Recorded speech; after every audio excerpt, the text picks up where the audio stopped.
Nous vous invitons à vous abonner si ce n'est pas encore fait, à activer la cloche pour être au courant de nos prochaines vidéos, à nous suivre sur nos réseaux Facebook, Instagram, adventiste.mq. Bon visionnage et prenez soin de vous.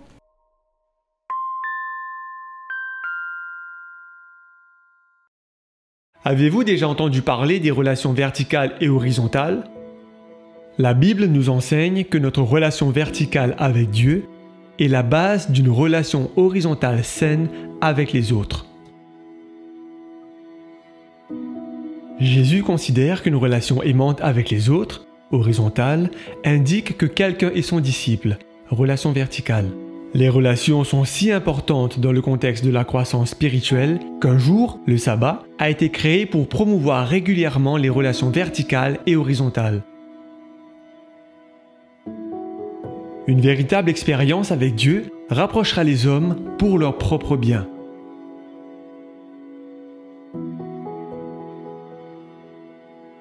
Et les deux dimensions de nos relations, verticales et horizontales, se rencontrent lorsque nous nous rassemblons régulièrement pour adorer Dieu.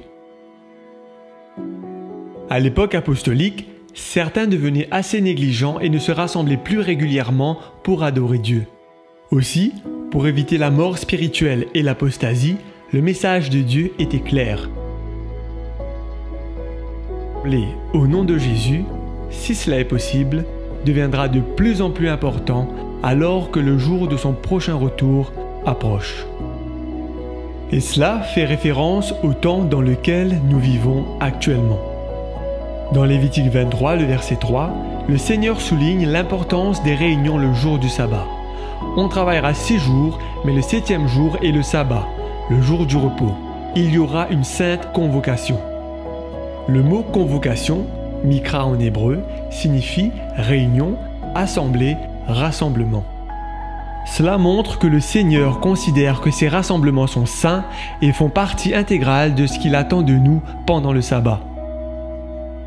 À part les rassemblements pendant le sabbat, il y a encore un autre moyen pour encourager les relations verticales et horizontales simultanément.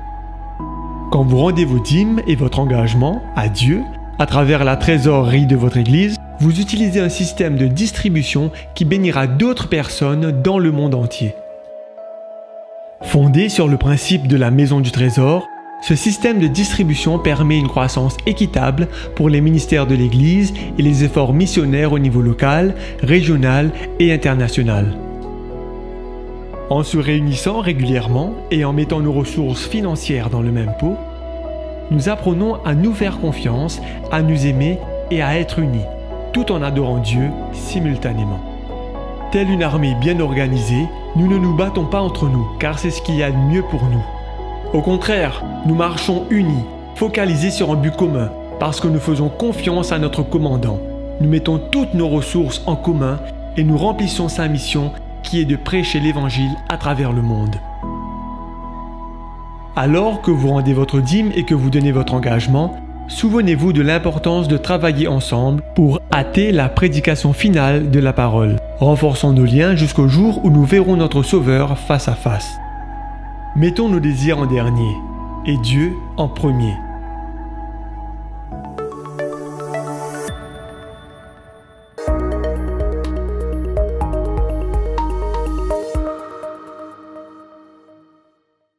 Bonjour chers frères et sœurs, bienvenue dans notre réflexion pour ce matin. Notre réflexion a pour titre « Ne nous fions pas à l'apparence ». Partout, nous voyons des signes d'angoisse, de peur, de mal-être, d'égoïsme, de violence gratuite, d'agression verbale, sexuelle et psychologique, de catastrophes naturelles ou provoquées, de crimes inédits. Notre monde va mal. L'Évangile semble une perte de vitesse.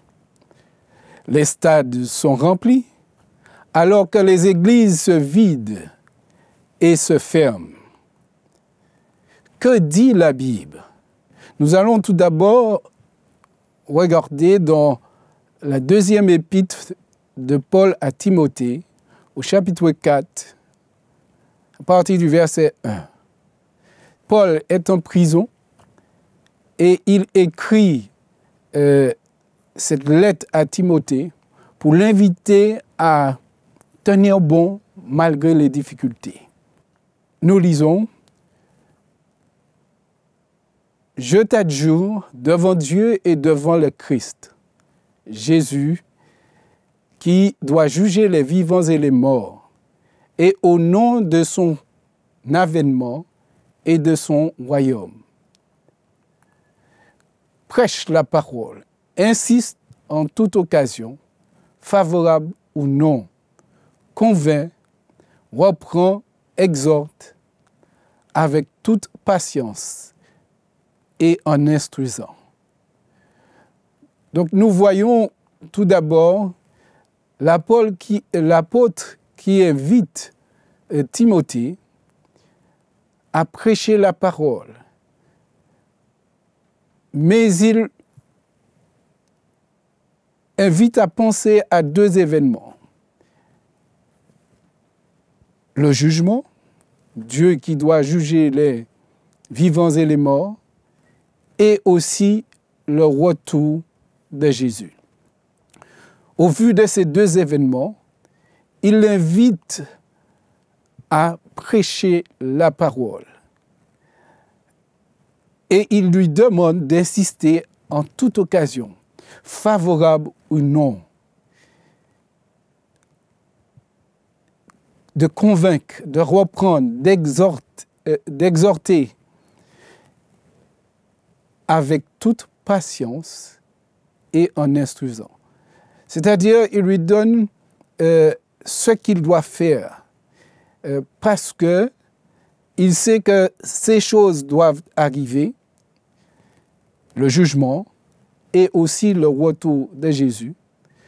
Donc, il l'invite à reprendre, chose qu'on n'aime pas toujours, mais en tant qu'enfant de Dieu, on doit accepter par moment d'être repris. Il invite aussi à convaincre. Il doit présenter la parole d'une façon, de manière à ce que les autres soient convaincus que ce qu'il dit est vrai. Il invite à exhorter. Ce mot exhorter vient du mot grec parakaleo, qui signifie être à côté d'eux, pour soutenir. Mais il demande d'agir avec patience, avec douceur et tout en instruisant. Il ne faut pas qu'il prenne une attitude froide et distante. Si on doit reprendre, exhorter, il faut le faire avec douceur. Pourquoi dit-il cela? Il semblerait même qu'il y ait de l'urgence.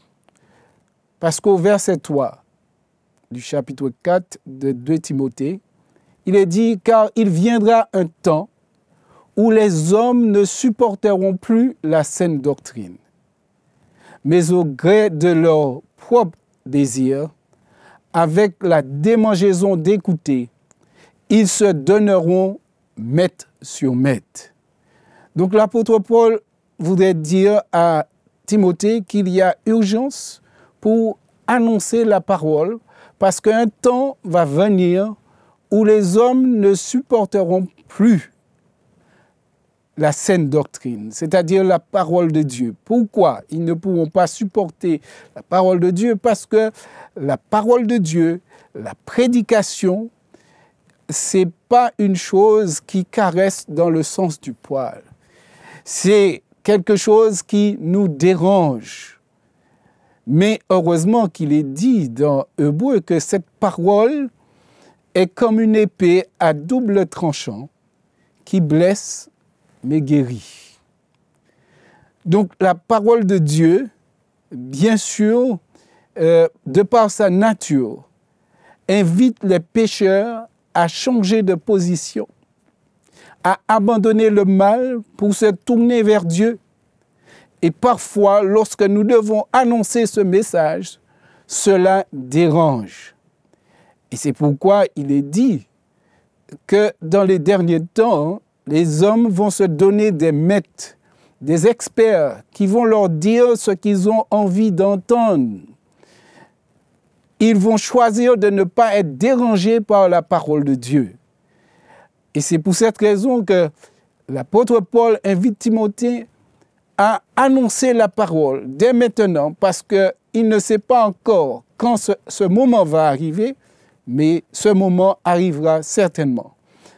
Avant que ce moment n'arrive, il faut, avec empressement, annoncer la parole afin que maximum puisse entendre cette parole et se positionner avant qu'il ne soit trop tard.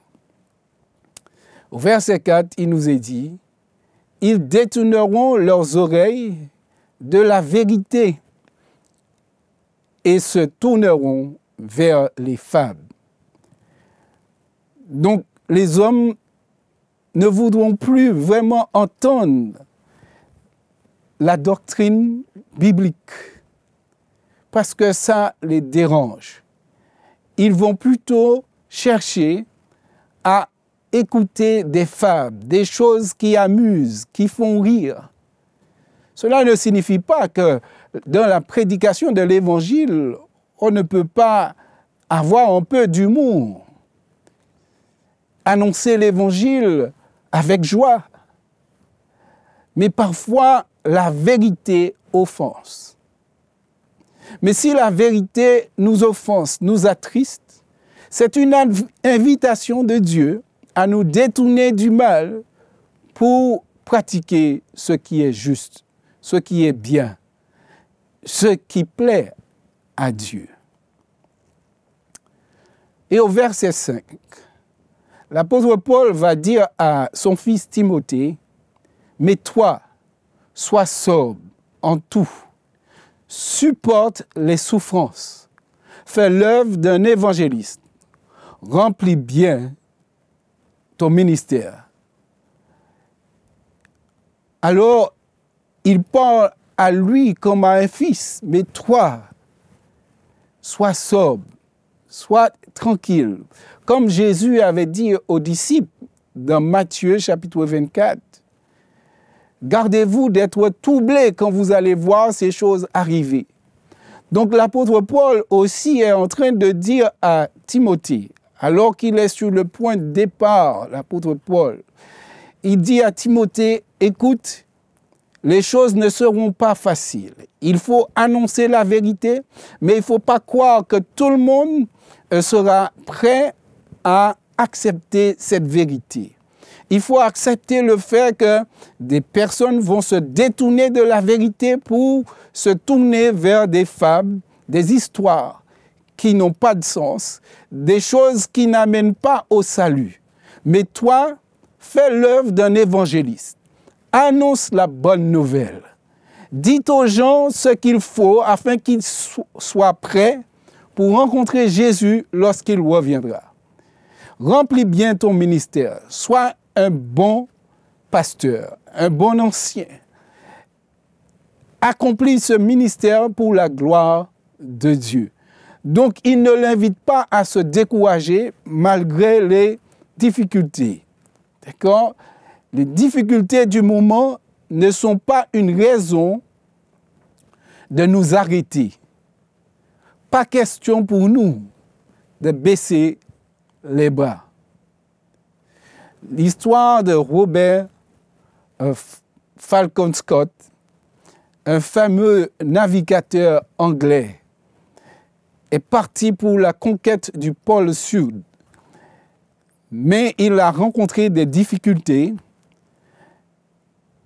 et avec l'agression du foie, il n'a pas pu survivre. Et voilà ses derniers mots à ses compatriotes anglais. Il dit,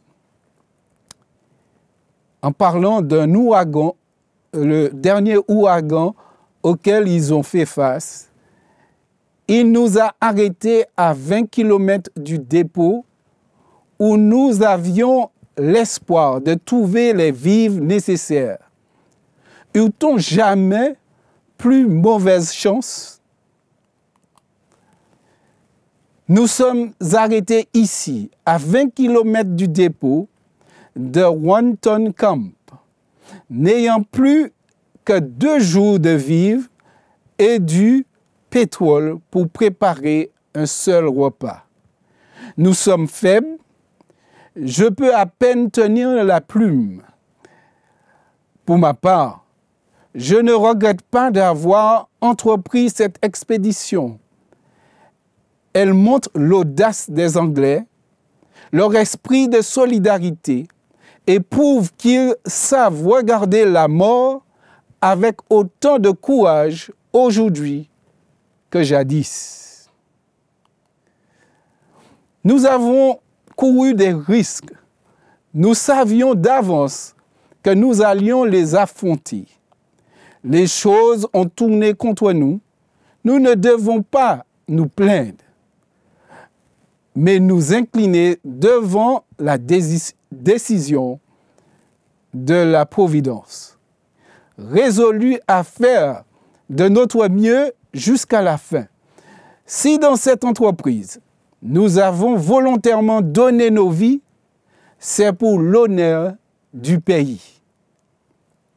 Remarquons bien ici que Scott dit que tous les risques qu'ils ont pris, eh bien, c'est pour l'honneur du pays. Il sent que la mort arrive aussi, comme l'apôtre Paul qui sentait que la mort arrivait. Mais il dit bien que si nous avons pris ces risques, c'est pour l'honneur du pays. Ainsi, il va adresser un appel à ses compatriotes. J'adresse donc un appel à mes compatriotes et les prie de veiller à ce que ceux dont nous étions les soutiens ne soient pas abandonnés. Eussions-nous survécu, le récit que j'aurais fait des souffrances, de l'endurance et du courage de mes compagnons eut profondément ému tous les cœurs anglais.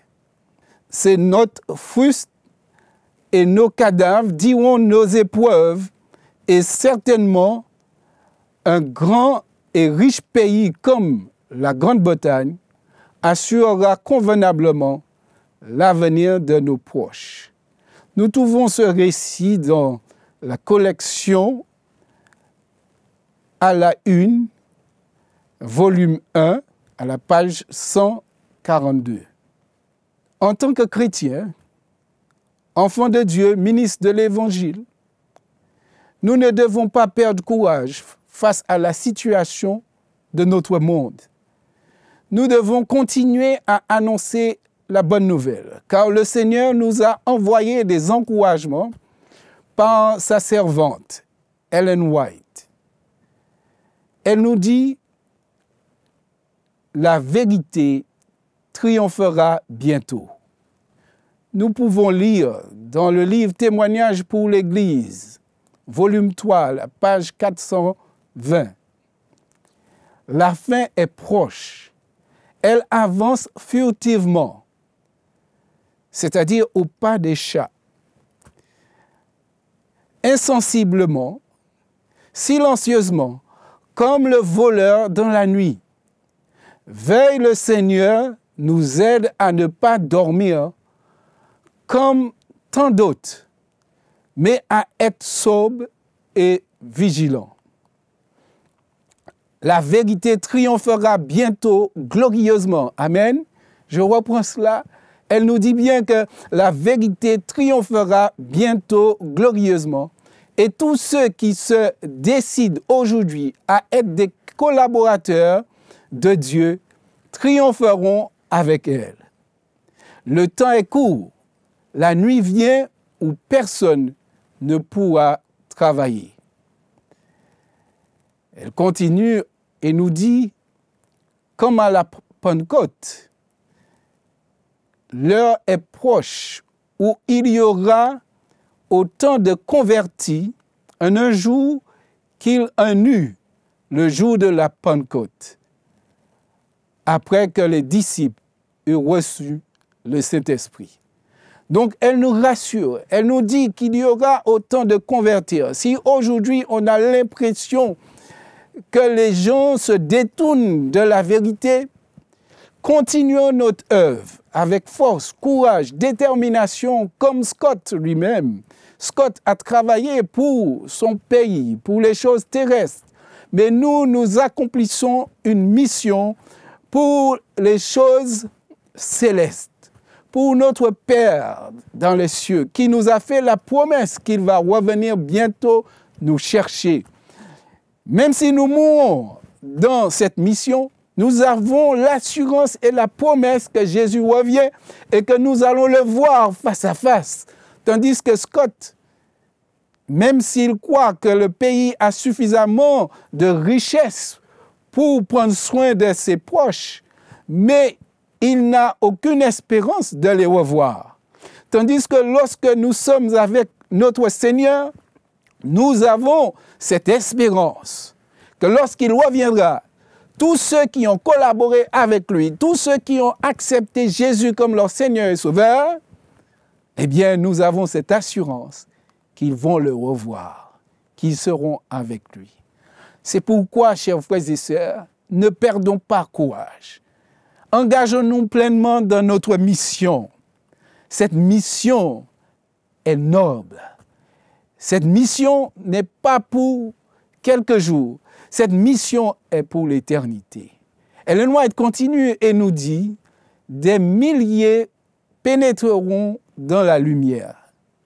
Nombreux sont ceux qui sont restés sourds à l'appel de l'Évangile. Ils ont été jaugés et éprouvés. Mais d'énormes obstacles ont semblé surgir devant eux, paralysant leur marche en avant.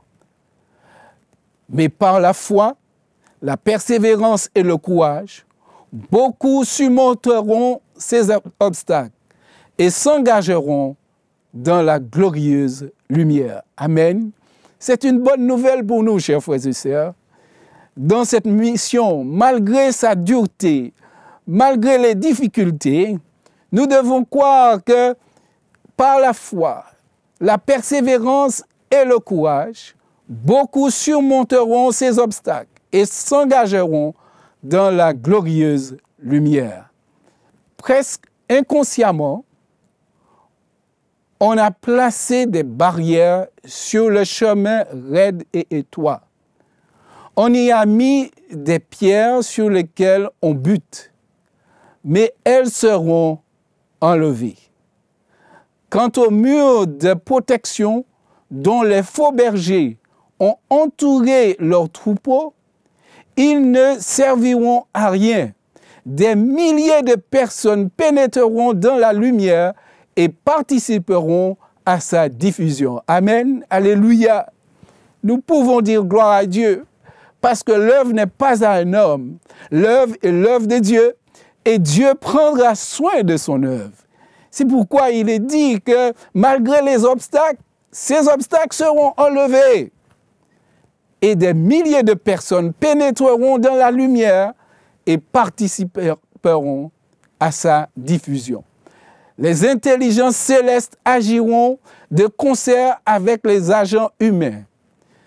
Ainsi, encouragée, l'Église se lèvera et brillera, jetant toutes ses forces sanctifiées dans la bataille. De cette façon, les desseins de Dieu se réaliseront et les perles égarées seront retrouvées. Amen. Oui, chers amis, ne perdons pas courage. Ne nous fions pas à l'apparence. Parce que le Seigneur de l'œuvre, Dieu prend soin de son œuvre. Dieu a des hommes et des femmes dans ce monde qui vont entrer dans la lumière, qui vont accepter la vérité et qui vont devenir aussi ses instruments pour annoncer la bonne nouvelle. Et il est dit que les perles égarées seront retrouvées. Faisons confiance à notre Dieu.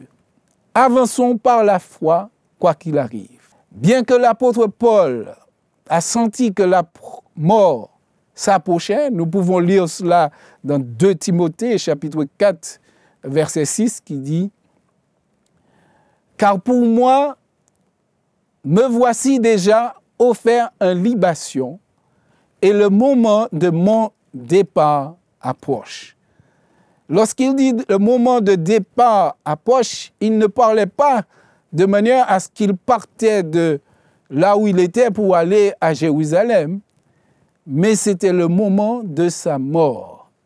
Il avait anticipé cela au moment où il s'adressait aux Philippiens. Dans Philippiens chapitre 2, verset 16 au verset 18, il est dit « Ce sera mon sujet de gloire au jour de Christ, de n'avoir pas couru ni peiné en vain. Mais même si je sers de libation, en plus du sacrifice et de l'offrande de votre foi, je m'en réjouis et je m'en réjouirai avec vous tous. Vous aussi, réjouissez-vous de même et réjouissez-vous avec moi. » L'apôtre Paul, comme s'il anticipait déjà sa mort. Et il dit que même si je sers de libation, c'est-à-dire que même si je dois donner ma vie, il était prêt à donner sa vie pour cette mission, à savoir annoncer la bonne nouvelle, à prêcher la parole capable de nous conduire vers le salut. Il était prêt à mourir pour cela. Et le moment était venu et il annonçait cela à son fils dans l'évangile, Timothée. Il disait que le moment était venu. Me voici déjà offert en libation et le moment de mon départ approche. Chers amis, malgré les difficultés endurées par l'apôtre Paul, il avait la certitude de la récompense. Et c'est pourquoi au verset 7 du chapitre 4 de 2 Timothée, il nous dit « J'ai combattu le bon combat, j'ai achevé la course, j'ai gardé la foi. » Amen. Malgré les combats, malgré les luttes, il est allé jusqu'au bout de sa mission et il a gardé la foi. Ainsi, il nous dit au verset 8, « Désormais, la couronne de justice m'est réservée. » La récompense est là, c'est une certitude. Il ne doute pas. Il croit de tout son cœur que même s'il doit mourir, mais le jour vient où il va voir son Seigneur et ce Seigneur va lui donner la récompense. Le Seigneur, le juste juge, me la donnera en ce jour-là. Et non seulement à moi, mais à tous ceux qui auront aimé son apparition. Donc l'apôtre Paul nous fait savoir que Jésus revient. Jésus revient, chers frères et sœurs, chers amis internautes. Et il nous faut nous préparer pour cela. Maintenant, il nous faut nous engager dans cette œuvre. Maintenant, il nous faut annoncer la bonne nouvelle. Maintenant, il faut que nous puissions dire aux autres de se séparer du mal, de se séparer du péché, de tout ce qui nous empêche de servir le Christ et de venir à lui, parce qu'il est capable de nous pardonner nos péchés, capable de nous délivrer, capable de nous sauver.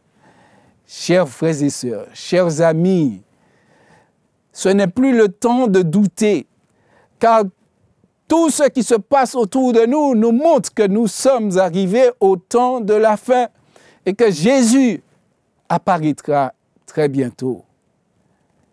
Chers frères et sœurs, chers amis internautes, Engageons-nous pleinement dans la mission. Proclamons la bonne nouvelle par la voix, c'est-à-dire la prédication, les chants, les poèmes, tous les moyens à notre disposition.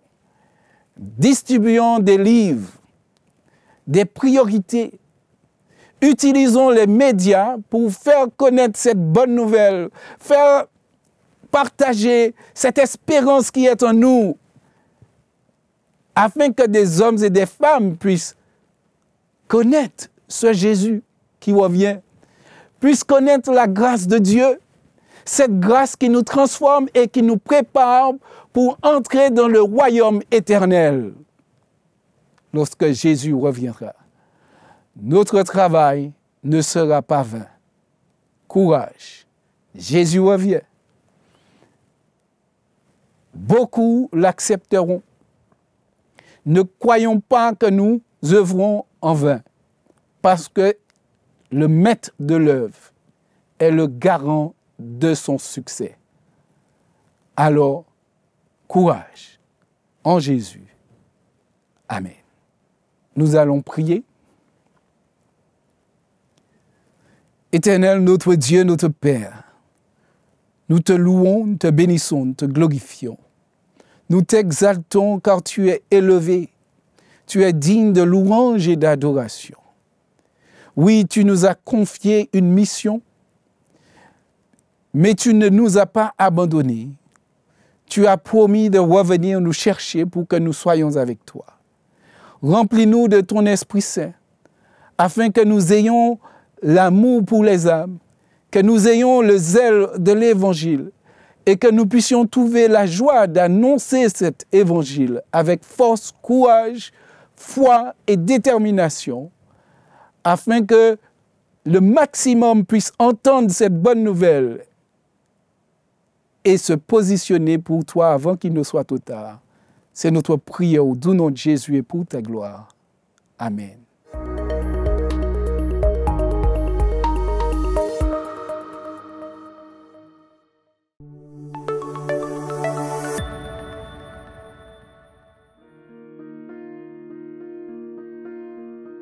Vous avez besoin d'aide.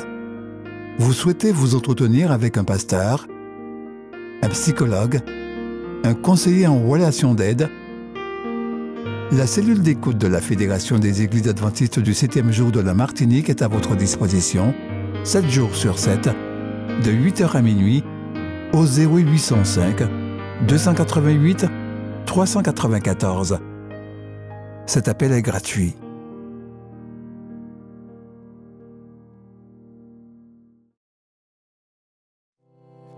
Le département des publications de la Fédération des Églises adventistes de la Martinique vous présente du 1er au 31 mai 2022 le mois du livre avec le livre Ultime Espérance. Partage ta foi en offrant gracieusement ce livre.